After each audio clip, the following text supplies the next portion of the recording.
So yun guys, magluluto tayo ng tortang dilis. Lagyan natin ng bawang. Lagyan din natin ng itlog. Lagyan natin ng breading o kahit anong breading or harina. Tapos paghalu-haluin natin hanggang sa magsama-sama ang mga ingredients na nilagay natin.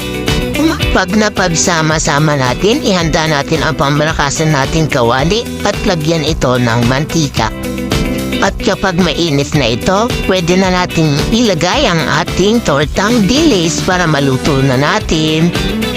At yan guys, ilagay na natin para maprito na at maluto.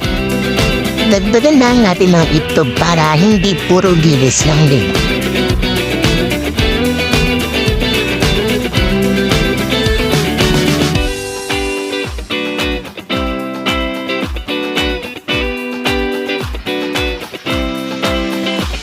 At ayan, hintayin na lang natin silang maluto at pwede na natin kainin.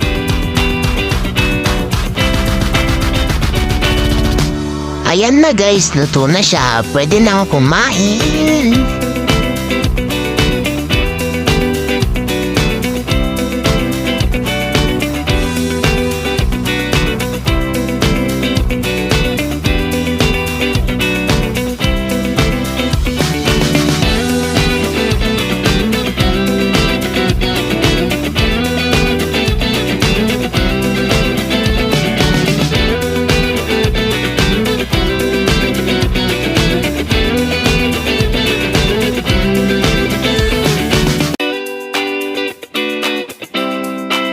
Ayan guys, at ang sausawan natin ay Mang Tomas.